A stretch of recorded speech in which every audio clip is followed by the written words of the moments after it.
के इस बौद्ध कथा के जरिए हम आपको मन के काल्पनिक डर को पार करने के तरीके बताएंगे। यह कहानी बताती है कि हमारे मन में काल्पनिक भय होते हैं और हमें उन्हें पार करने के लिए ध्यान और सामर्थ्य की आवश्यकता होती है। एक बार एक व्यक्ति गौतम बुद्ध के आश्रम में रहने आया। आश्रम की शांति में 2 दिन बीत जाने के बाद वह बुद्ध के पास जाता है और कहता है, बुद्ध, मेरे मन में कुछ प्रश्न उठ रहे हैं, मैं उनका उत्तर जानने के लिए यहां आया हूं। बुद्ध ने कहा, पूछो, आपका प्रश्न क्या है? उस आदमी ने कहा, बुद्ध, मैं अपने जीवन से बिल्कुल भी खुश नहीं हूं। दुखों और परेशानियों के पहाड़ ने मेरे जीवन को नर्क बना दिया है। मेरे जीवन में कुछ भी ठीक नहीं चल रहा है। मैं जानना चाहता हूं कि मेरे साथ यह सब क्यों हो रहा है। मैं इतना बदकिस्मत क्यों हूं? बुद्ध ने कहा, सबसे पहले तुम मुझे बताओ कि इसका कारण क्या है। आपके दुख के लिए वे कौन सी बातें हैं जिनके कारण आप इतने परेशान और चिंतित हो गए? बुद्ध के प्रश्न पर कुछ देर सोचने के बाद उस व्यक्ति ने कहा, यह कैसा प्रश्न है? मैंने आपसे एक प्रश्न पूछा और आप उत्तर देने के बजाय पूछ रहे हैं। बुद्ध उस व्यक्ति की बात सुनकर मुस्कुराए।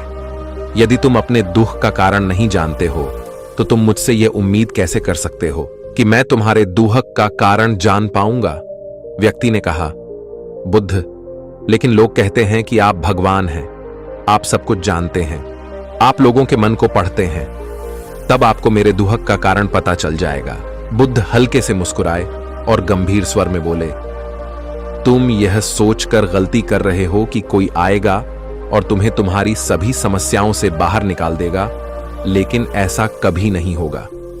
केवल तुम ही हो जो तुम्हें तुम्हारी परेशानियों से बचा सकते हो। महसूस करें कि आपने आत्मज्ञान प्राप्त कर लिया है तो आप अपनी समस्या का समाधान कर सकते हैं। मैं भी आपके जैसा हूं। फर्क सिर्फ इतना है कि सब कुछ साफ है।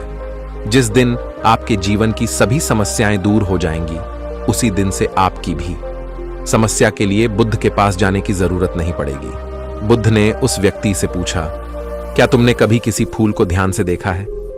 यह सुनकर वह व्यक्ति आश्चर्यचकित हो गया और बोला, बुद्ध, फूल तो एक साधारण सी चीज है, इसे तो सभी ने देखा है। बुद्ध ने कहा, फूल एक कली है, सुबह अंधेरा होता है, दिन के उजाले में फूल बन जाता है, शाम को मुरझा जाता है। यदि फूल केवल इसी बात की चिंता करता है तो शाम तक उसे मुरझाकर गिरना ही पड़ता है, वह कभी खिल नहीं पाएगा। इस तरह अगर आप केवल अपने दुखों के बारे में ही सोचेंगे तो आप कभी खुश नहीं रह पाएंगे। इसलिए मैं आपको बताना चाहता हूं कि आपके जीवन में अभी भी बहुत सी चीजें हैं जिनके बारे में अगर आप बारीकी से देखें तो आप अभी भी खुश हो सकते हैं। आप उनके बारे में सोचकर मुस्कुरा सकते हैं, आप अंदर से खुश हो सकते हैं। आप अपने जीवन की कमजोरी के बजाय अपने जीवन के सर्वश्रेष्ठ पर ध्यान केंद्रित करें। यदि आप अपने जीवन में खुशी चाहते हैं तो आपको इस शाश्वत नियम का पालन करना होगा, अच्छे पर ध्यान देना होगा और जीवन में सकारात्मक चीजें। मैं तुम्हें सिर्फ रास्ता दिखा सकता हूं, मैं तुम्हें दिखा सकता हूं कि उस रास्ते पर कैसे चलना है, लेकिन तुम्हें उस रास्ते पर चलना होगा। बुद्ध के ऐसे शब्द सुनकर वह आदमी कुछ देर तक शांत बैठा रहा। फिर उसने कुछ सोचा और कहा, लेकिन बुद्ध, मैं चलता हूं, एक बात समझ नहीं आ रही, क्या मेरा पूरा जीवन एक ही तरीके से हल हो सकता है? बुद्ध ने बहुत धीरे से उत्तर देना शुरू किया। मान लीजिए कि कोई भविष्यवक्ता आपको बताता है कि आज शाम तक आपकी मृत्यु निश्चित है। यह जानकर आपको उन बातों की चिंता होगी जिनके बारे में आप अभी चिंता कर रहे थे। आपको याद भी नहीं होगा कि किस तरह की परेशानियां हैं और किस बात की चिंता कर रहे हैं। आप उस वक्त सिर्फ उस हकीकत के बारे में सोच रहे होंगे जिसे लोग मौत कहते हैं। अचानक आपको एहसास होगा कि जिन छोटी छोटी चीजों को आप उसकी सबसे बड़ी परेशानियां कहते थे, वह कुछ भी नहीं। अचानक आपको लगेगा कि चिंता करना बेकार है, आज शाम तक मैं दुनिया छोड़ने वाला हूं, और आप पाएंगे कि आपके पूरे जीवन के वे क्षण व्यर्थ हो गए जो आपने चिंता, ईर्ष्या और व्यर्थ कष्ट में बिताए होंगे। लोग बोलते तो हैं, लेकिन अंदर से कभी स्वीकार नहीं करते कि एक दिन उन्हें भी इस दुनिया से जाना है। उनकी इच्छाएं इतनी प्रबल होती हैं कि वे खुद को अमर मानते हैं। सुख और दुख दोनों ही स्थायी नहीं है, यह हमारे कार्यों और विचारों से निर्मित होते हैं। वह आदमी जो बुद्ध की बातें सुन रहा था, टोकते हुए बोला, तो आपके कहने का मतलब यह है कि मैं हमेशा सोचता हूं कि मैं मरने वाला हूं। क्या यह सोच मेरी सभी समस्याओं का समाधान कर देगी? नहीं, ऐसा कभी मत सोचिए। आपको बस यह स्वीकार करना होगा कि दुनिया में मेरी उपस्थिति अनिश्चित है।